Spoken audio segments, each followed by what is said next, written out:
So the Lord literally woke me up out of my sleep and said that someone needed to hear this. So here I am in my robe, and I guess it's story time.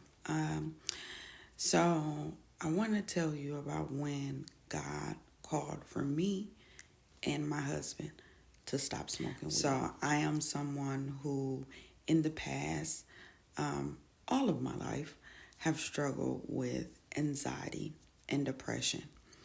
I am a two-time suicide attempt survivor. I have been on or prescribed different anti-depression medicine and anxiety medication. I feel like those medications, such as, you know, Xanax, Clozapine, things like that, Zoloft, I feel like they make me worse. They make me very dull, to say the least. So I don't take them. Okay. Never really truly have, to be honest with you. I've tried them, and then I end up going back to my doctor, and I tell them that, hey, look, this ain't working for me. But so the thing that did work for me was smoking. And I did it on and off for many years. The times that I would take off and I wouldn't smoke marijuana, I started smoking black milds or vaping. And that kind of made, I also have asthma. So that also made that bad. So I would stop that. And only I was a situational smoker. Let me say that. I wasn't the type of smoker who just smoked just because, like, hey, we just. No, I was oh my goodness, I had a bad day. I'm smoking. Oh my goodness, I'm having a panic attack. I'm smoking. Oh my goodness, I need to sleep. I need to chill. I'm smoking. That was me, right? And a few times God has told me to quit smoking. And I just was like, yeah, I'll quit smoking all this other stuff. And I did. But I believed that he wasn't telling me to stop smoking weed because I, quote unquote, needed this. And I would tell my friend, they would ask, are you going to quit smoking, Paris? And I would just say that that's not, God won't want me to do that, right? Because he knows that, my anxiety there's a thin line between anxiety and depression. And he wouldn't want me to fall into depression. And that's what I would tell him. I would say, when the time comes, I'm listening to him. So when it comes, I'll quit. Well, the time came. Said, hey, look, you got to get that up.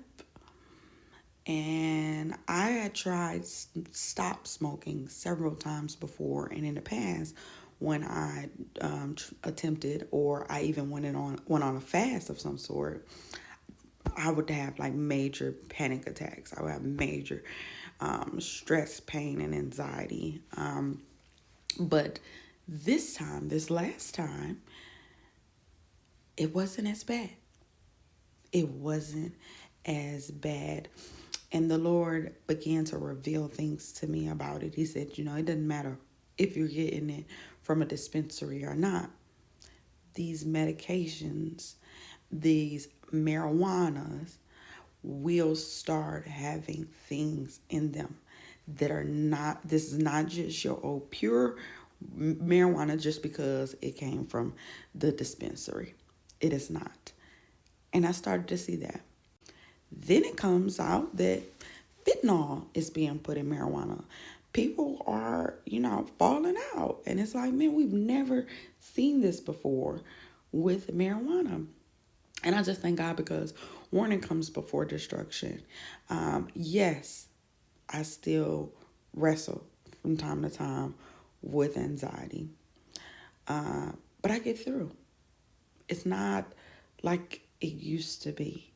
And I think because his grace, his mercy, his hand was on it. and I told him, Lord, I'm doing this for you, then he helped me. You know, he helped me to quit. Shortly after I quit, I would say maybe about 4 to 5 months after I quit, my husband said God told him to stop smoking. Now, you may be like, oh, wow. But it's major. That's a major thing. My husband has never quit smoking in over, I don't know, 30 something years of smoking marijuana. And now, he's never smoked anything else. He's never smoked cigarettes, Black & Milds, vaped, or anything else. He only smoked marijuana. But he stopped after I stopped. And after, when it was his turn to stop, and remember, he never took a break from smoking before. When it was his turn to quit smoking, he didn't feel any cravings to want to go get it back. No, he doesn't wrestle with anxiety or depression. But my point is, he had a form of addiction to marijuana, and he didn't feel any cravings to go get it back, to go smoke it again. Do you hear that? That is God's glory. That could be nothing but God, for you to go 30 plus years smoking and just stop. He didn't slow down. He didn't gradually stop. He stopped because he said the Lord told him to stop. So when God is telling you to do something, his grace is sufficient. He will help you make it through. If he called you to it, he will call you through it. He will give you the grace and whatever you need to go through it. What if I wasn't obedient? Right? Not only are we saving more money, but we're in better health. And God is just taking care of us. And like I said, he warned me that there will be something going on with the marijuana. And I believe that we haven't even truly seen it yet. This is my warning to you. Whatever your addiction is, whatever your crutch is that is holding you back, and I know you may be like myself. You may be using the excuse of, well, I suffer from anxiety or depression, or my doctor said I'm supposed to do this. Or maybe you're like my husband and it's been your comfort zone, your way of relaxation for many years. Whatever the case, now is the time to stop. God will help you. God will help you. Trust in him. We are able to sense things in the spirit and be more vulnerable to his spirit now that we are sober-minded. Remember, the Bible tells us to be sober-minded, right?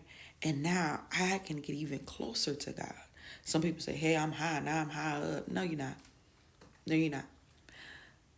I want to encourage you to let it go. Let go, let God. He will provide the provisions. Let him fix whatever it is that is wounded inside of you that makes you feel like you need this. Okay? Let God be your foundation. Let him be the thing that you run to, not that drug. Amen. I love you.